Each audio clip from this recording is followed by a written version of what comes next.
today the presentation is how to paint in layers and how to find light and darks. One of the things that I didn't mention in the video, which is very important, is that we want to work with a piece of paper that is either taped to the board. I've used just blue painter's tape.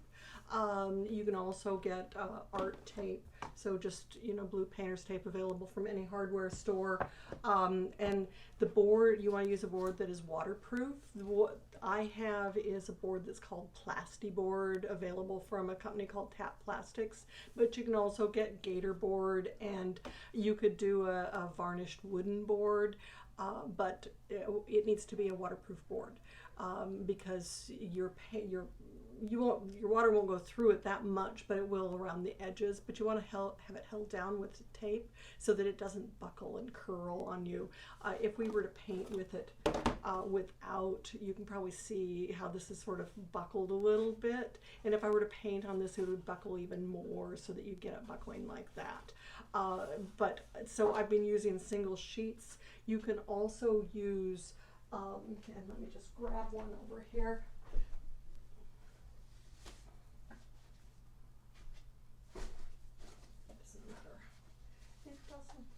Which one, Margaret? You can also use these arches pads. They're blocks, and they have a little seal around the edges, and so you use them one page at a time and then pull them off when you're ready to finish it. There's a little spot here at the back where you can get to the individual pages to pull them off, but that's pre-stretched, and it won't buckle on you very much. I see there's a little tiny buckle in here, but not very much. They come in a lot of different sizes. This particular one is 12 by 16, but they come as small as 4 by 6, 4 inches by 6 inches, and they come even bigger than this. But I usually use up to this 12 by 16 or a 9 by 12. 11 by 14 is nice, but I think it actually comes 10 by 14 because these come out of France. So anyway, that is a couple of the things that I wanted you to know about and think about as you're doing this. So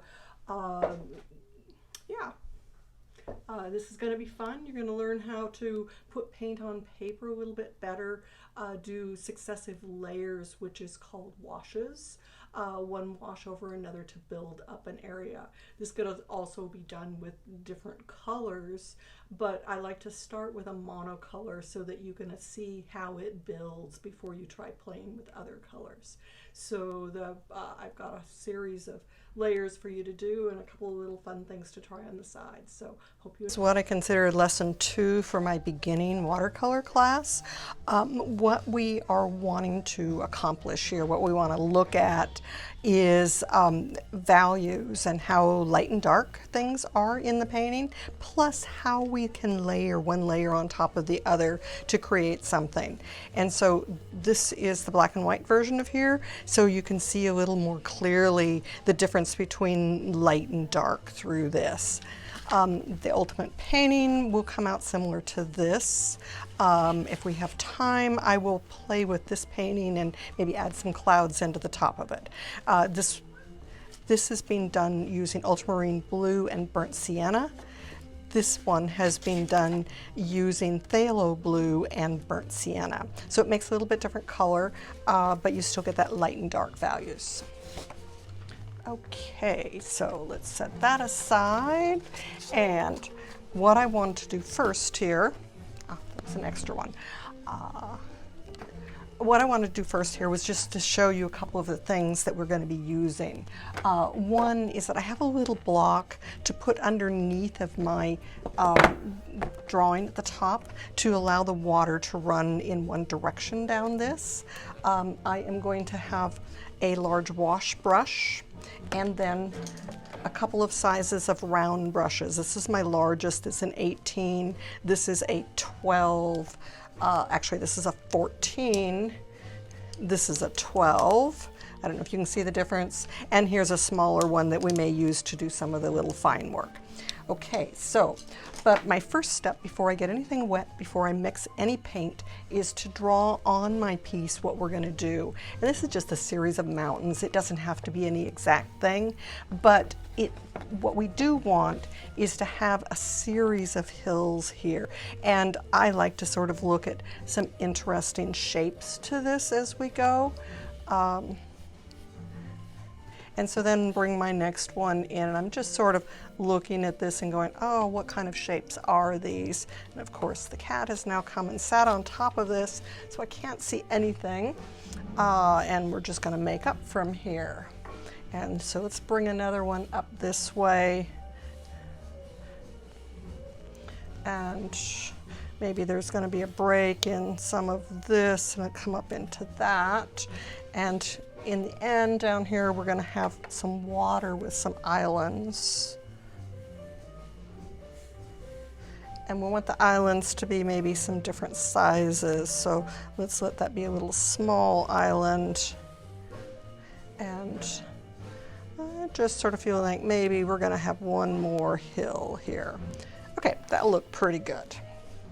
So now that I've got this down and I know what I'm going to be painting, oh, which by the way, this horizon has to be pretty straight. I might not be exact, but we're pretty good. And the islands too, they're far enough away that they're going to be fairly straight line. It isn't until something gets closer to you that you get a curved line. My neighbors are having a jazz concert going on, and I decided that maybe the front door was a little too loud having it come in. So we've got this drawn. Now my next thing is to mix up some paint. So my first layer, you know, as we get off into the distance, the mountains in the back are fairly light, and then as they get closer and closer, they're going to get darker and darker. So we're going to start with a relatively thin wash. And so I'm going to mix up my ultramarine blue. I'm going to just go ahead and do this with ultramarine blue. And I'm going to start with, should we have this 100% ultramarine blue, or do we want to put just a wee touch of burnt sienna into it to gray it down? That is always a question. I think I'm going to put just a touch of burnt sienna in here. Try not to get very much. And it's just going to take the edge off of it and gray it slightly. Okay, so that's my first mix here. We're only using those two colors because I want to keep this simple, and I want you to see how as we build up the layers it gets it darker and darker. Okay, so, and then let's think about one other thing, and that is clouds. So I'm going to show you a little bit about maybe pulling some clouds out of the top of here. Let me make sure I've got, yes, nice clean dry tissues. So for this first layer, I'm going to wet my page, and I've still got it laying flat while I'm doing this. I'm going to pre-wet my page down to these islands. I'm not painting the front because I want to leave a little bit of white in there for when I do the water. And if I don't paint down there, I can then save that as white and we'll put paint in on it later. So as, you know, this whole aerial perspective thing, the closer things are, the more you see the whites and the blacks, and the further away they are, the more they become midtones or lighten up, because you have layers of air that are coming between you and the object, and so that's like putting a little layer of tissue up. And the more distance there is, the more tissue there is, sort of stopping those colors from coming through. Okay, so what our first thing that we're going to do here is that we're going to do a wash from the top of the page down to this water line. And it's going to, yes. Because I pre-wet that, it's thinning it down some, and if it wasn't quite thin enough, I was going to have to thin what was in my pan. So I'm starting all the way from the edge and pulling this all the way across, all the way across. And we're just trying to make one fairly smooth layer of color here. So if this is relatively wet, and that's one reason why I want to pre-wet it, it will blend more across here. And now I'm going to slow down a little bit as I come to this water line, get that one island there, and that's my other island. I'm just picking up the edge of that, going across. Trying to do this all the way from the edge, all the way across, because otherwise my brush marks show on that. Now if I want to have a little bit more blue in that sky and make some clouds up there, I could darken this just a little bit. So as long as there's a sheen to this, and I don't know if I can turn this so that the camera shows a sheen. Let me just see if I can. I'm not sure that if I can. I can see it if I look sideways at it. I'm going to just try holding that sideways and see if that shows on the camera. But you'll see that there's a little bit of a sheen to it. And I need to sort of quit talking and get moving here if I'm going to pull some clouds out of here. So I'm just adding a little bit more blue up in here to make it slightly darker, because if I don't, it won't be quite dark enough for those clouds to show. So just sort of pulling a little bit darker right up in that top part. And now, while this is still wet, I'm going to come back with those tissues and press really hard on here. And when I do, that's going to get cloud shapes. So it's going to pick some of that blue up. They can maybe come across that mountain just a wee bit. Maybe billow up in through here. There. So now we've got some clouds in that. So I've done one layer, I've done a little bit of cloud work. So I'm going to set this one aside and pull in another one.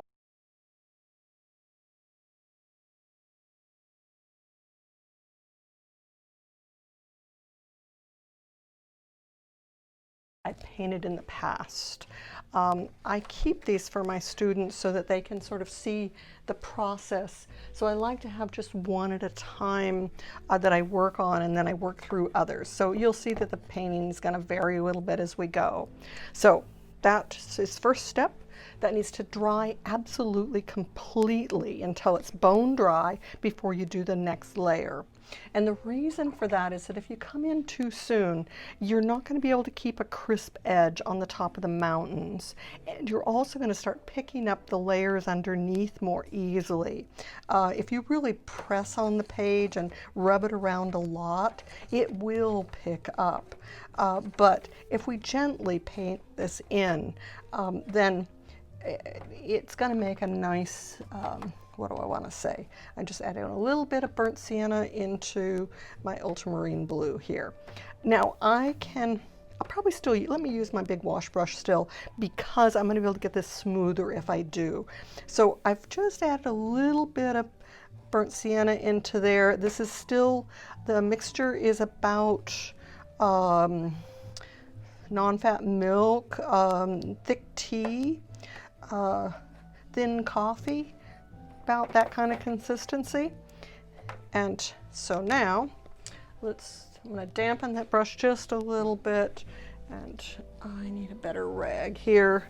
So I wanted to show one little small thing which sort of got lost in the video, and that is rinsing your brush for one thing, getting all the paint out of it, and once you've got cleaned it and worked it back and forth in the water, rubbing it on the side of the pan, and then to make sure that you have enough water out, taking it to your rag and just touching the tip of it to take the extra water out. So now I have a quite damp brush.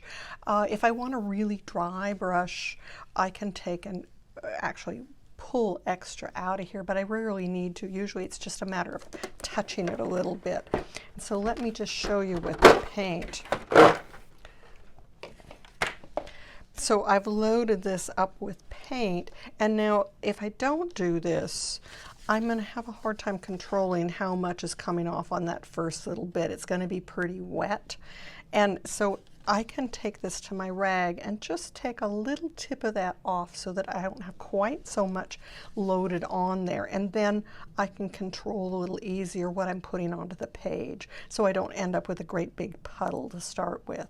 Now, if I really want a lot of puddle, it's okay. I can just drop it in like that and then move it around. But if I'm trying to control a smaller space, then I want to make sure that I want a wet brush, but not too wet of a brush. And so my rag, just touching it on there a little bit, will allow me to control that. And so now I don't have as much paint coming off of there. And then I can rinse that brush, clean it good, hit it again, dry it a little bit, make sure that I've got a nice tip on it, and we're ready to go again. My rag is a very important part of this. So I've wet my brush in my water. Got it into my water here, and I've rubbed a little bit off on the edge of the container. And now I'm going to just touch it into my rag to take the last little bit excess water off of there, but not really dry it out. And then I'm going to go into my paint and just really load this brush up with paint. Now, starting at this side, we're just going to paint this far mountain and then bring that all the way down to the islands. Hopefully I mixed up enough paint. This is always the hard thing. You think you've got enough paint, and this is actually a pretty good sized area that I've got to paint. I'm working on an 11 by 14, and that's a fair amount. And I'm going to have to quickly, because it's starting to dry, and if it dries too much, just a wee touch of water into there. There, I think that's going to be about right.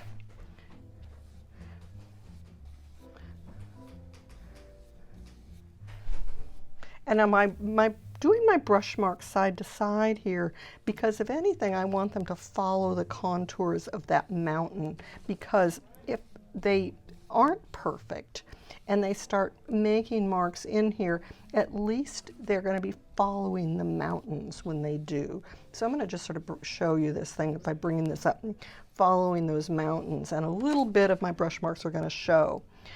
So I can get a much with this larger brush, it allows me to put down a lot of paint without causing a lot of brush marks. And a smaller brush you're gonna be fighting it more, because every time you touch that brush to the paper, it's gonna wanna leave brush marks like what's happening right now. My brush is starting to dry out a little bit, and I've run out of paint, and I was hoping I didn't have to mix any more, but I might need to. Let's bring that up and angle that just a little bit. I need to paint this. I really want to get this paint on here so we have paint everywhere. Okay, and I don't want to be touching this. I'll show you what happens when I go and touch it.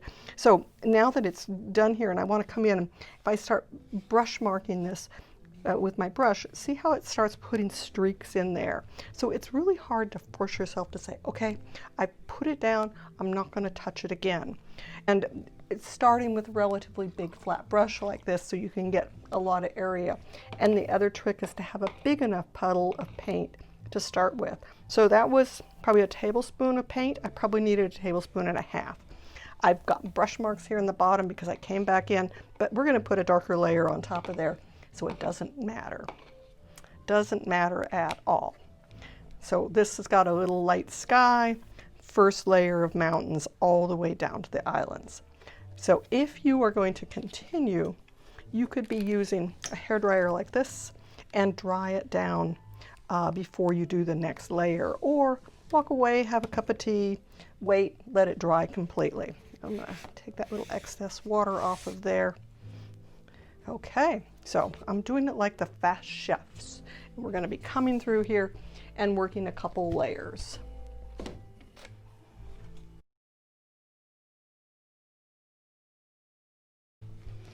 I just sort of wanted to show you enough of this that you've got a feel for what's happening as we build this up. And so, you know, it seems a little non-intuitive to start with. Why would I paint the whole thing through? Well, each time I put a layer on here, it does help build the color for that next layer. And the other thing is that if I do it this way, then my intersection with this mountain to the back is very clean and nice. Where if I painted this down to here and I painted that up to there, I would have a little white or a little dark line where the two of them joined. This way, it's a very natural joint. So at this point, I'm going to move into my large brush. This is my 18, but if you've only got a 12, you know, whatever your largest brush is, unless it's really huge. I mean, I do have another one that I don't think you want me to use.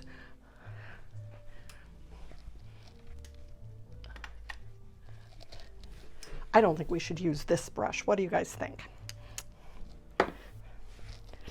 Okay, so now I'm mixing this up about the same consistency as the other one, that sort of thin, you know, thick tea, thin coffee, thin milk consistency. So this is part of what takes some time as we're doing watercolor, to know how thick or thin to make this and how to control the paint on our brush. So if I'm at all doubtful about how wet or dry this brush is, I'm going to bring it to my rag, and just touch it down here to take a little bit off the tip. And now when I go to put this on here, I can feel whether it's wet enough, and it's like, no, it needed to be a little wetter. So let me just go ahead and bring this next layer in. And if I want to do some little marks here at the top, this is one way of doing it, just bringing my brush sideways on here, making some little marks. This is probably the easiest way to make small marks. I'll show you on the next layer how to make those little bit taller trees that might look really interesting in there. But I want to keep working fairly quickly so that as I put this paint on, and I'm loading this brush pretty wet, I want to pick up the edge of what I just did and pull it down. And so I'm doing a little bit uneven at the bottom, and I'm just working my way across fairly quickly with this bigger brush. And there's a little piece of lint in there. Something like lint like that, I want to do it carefully because otherwise it's going to make a scratch in the paper. See this mark right here? That's a scratch in the paper where I must have started to draw a line with a pencil that was a bit too sharp, and it's actually damaged the paper. And let's see, did we want, I like this little inlet that's happening here. I'm wondering if I want an island that sticks out right in here. We're still just sort of doing silhouettes at the moment, so so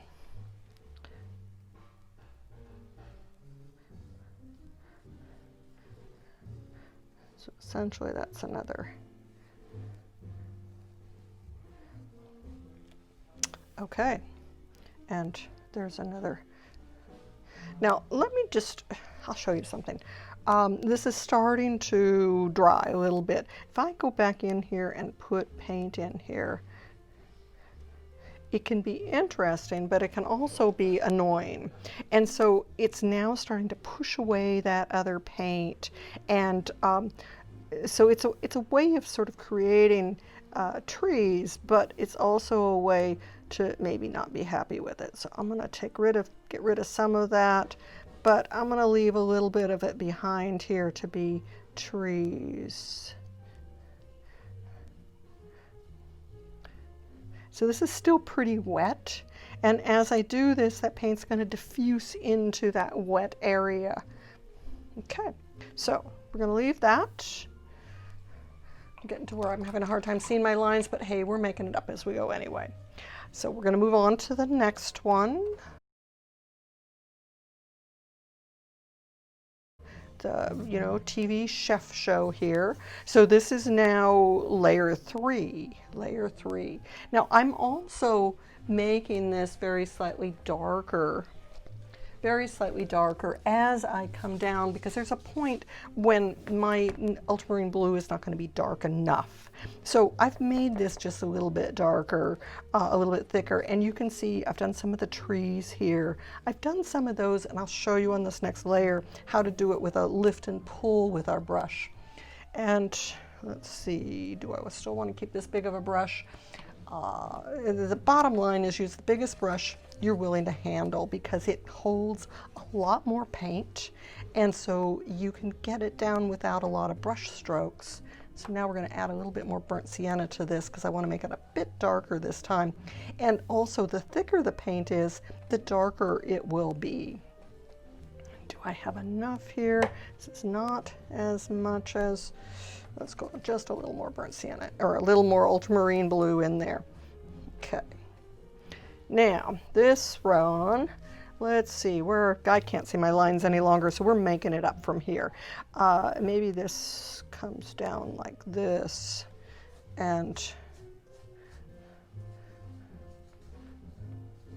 yeah, that looks like a pretty good line. And I want to work relatively quickly here. It's a warmish day today. It's going to be drying fairly quickly, and maybe that needs a little. And then, yeah, I want to get the bottom of this, and at least get this uneven here at the bottom before I start pulling those trees that I was telling you about. Now, to pull the trees, I can start in this bottom area and as a pull, and lift and pull this up, and lift and pull, lift and pull. I showed you a little bit of this in the first video, so we want to do a few of them uneven, and maybe trees aren't everywhere. And so as long as I've got a real puddle of paint there, now that looks like it was drying a little bit, those are going to come out pretty nice in there. Okay, now let's get down in the bottom of this and finish getting the paint in here. Once again, I didn't make quite enough. I thought that was going to be plenty. The darker it is and the thicker it is, the faster you use it, because you got to put more on to get it to work. So let me just keep working this. This is already going to feel like another set of mountains here a little bit, but I'm just trying to sort of follow mountain direction with my brush marks, because they're going to show, the thicker the paint is, the more likely the brush marks are going to show as well. So that's something to think about. And that's going to be that island in there. We can think about that island coming up.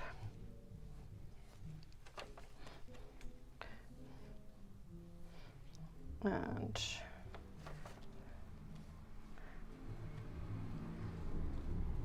let's see, that's going to be sort of an island in there. So let me just go ahead and bring that into something that looks like island. And that comes across. Okay, I think we've got it. Here. Once again, I'll show you a little bit about what happens when you come back in and you play with this. You may or may not like what you do, but be sure and if you do it, follow what you would think would be the ridge lines here so that it feels natural. Where if I were to go vertical or something like that, it would only look natural if it's going to be these forward trees and little islands. Okay, so there we go. Now we're getting down to our last layers here. So on this one, I did quite a lot of cloud work originally on it, and then, you know, sort of let that cloud come over the edge of this mountain just a little bit. Whether I like it a lot, I'm not positive. This feels like it really could use a little bit of lifting maybe to make that nicer. Let's see, do I want to do it with this brush? Let me do it with one of my medium-sized brushes. This just doesn't feel like, so watercolor stays water soluble, and so sometimes, depending on how much paint is on here, we can lift off a section of clouds or an area that we want to remove. Now I want a nice clean dry rag to pat on this. Yeah, that feels a little bit better coming down over that edge. Okay, so now the next thing on this is going to be my dark layer. I could do 2 more layers in here if I wanted to, but I think I'm going to just do the dark one. As you can see with this one, I think we did 1, 2, 3, 4, 5 layers, 6, 7 with those really dark. So, you know, you can do a number of layers.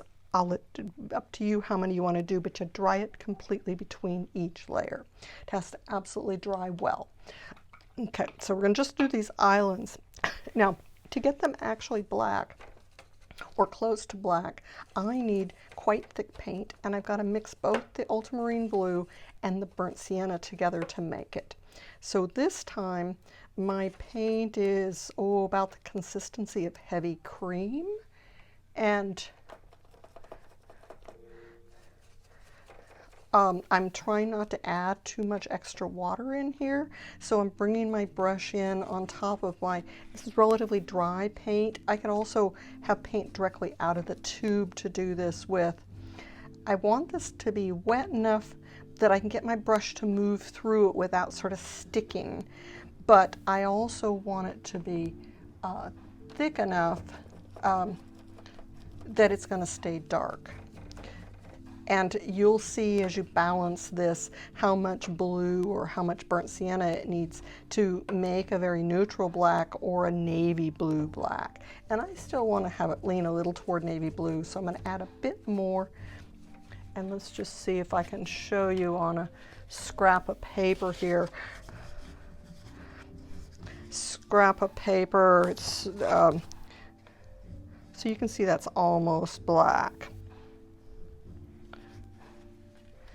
All right, but I can see in my pan that it's also a little bit navy blue. So my front islands here, so I still want to load my brush pretty full so that when I go to paint this down, it will come smooth and across the paper. You probably just saw what ended up being a little bit of dry brush there, that if my brush is dry, it's going to rub across on the page. Now we've got trees on here, so let's just do that lift and pull, and I can do it right through that whole area and let those brush marks show through the whole island. So then it really feels like trees on this island. And if you want this to maybe look like there's some, not just little tips, but a little more branches coming across there, you can add some cross marks to it. Yeah, and then when that dries, it's going to dry a little bit uneven. And maybe there's a rock or two out here. Maybe there's a rock there. Okay, let's try the other one. Oh, now this is really drying out a little bit. I need to add just a touch of water to there to get that thick enough on my brush that it's really going to work. So let's see. Let's let this one be sort of fat on this side. I want the two islands to look a little bit different. They're almost the same length, but if we make them look a little different, then they won't have that feeling of being a couple of twins that didn't know how to separate. And maybe this island has got some little lighter places in it. Get just a tiny bit more water on my brush. Maybe I can leave a little bit of this light blue showing through on this island. I sort of like that in a way. And then let those trees come right up and through here. If I press down on this, I get fatter trees. If I lift up, they get thinner. That looks sort of nice, having the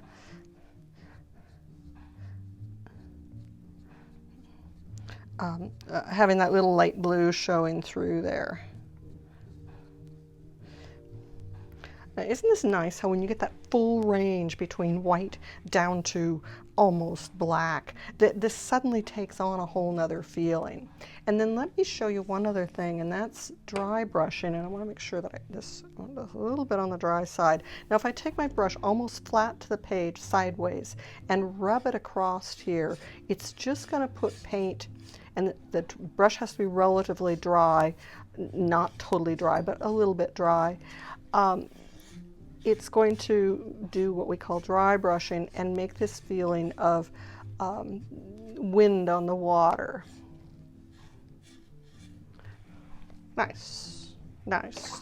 And I could dry brush a little bit with maybe just the straight blue.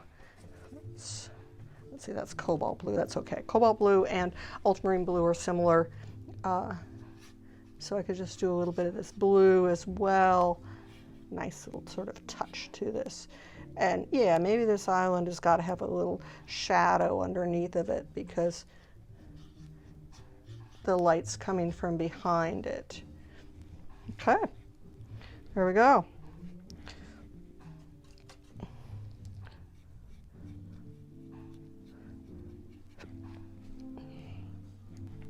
Like it. All right, that looks great. Now, let's see, we had one other thing I was going to show you. Let me see if I can find, oh, I bet the cat's sleeping right on top of the piece I was going to work on. She is.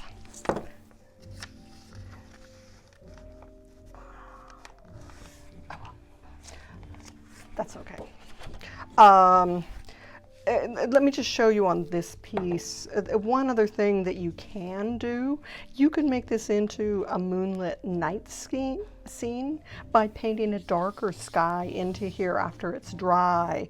And then this mountain looks very light and it starts looking like this whole thing is under moonlight. Now we can also get some of these clouds working a little bit more by doing just a little bit of lifting with either a sponge or this is a little piece of Mr. Clean Magic Eraser that I've used quite a bit already. It's a microfiber sponge that we can use to lift with. So I can get a few more clouds up in here by lifting with that. I can also, let's just try it with the tissue, dampening the tissue here. The paint will lift fairly easily, and so we can do a certain, and I want to just draw that out of there. Just get that feeling of some clouds, and maybe we want this cloud to come across this just a little bit.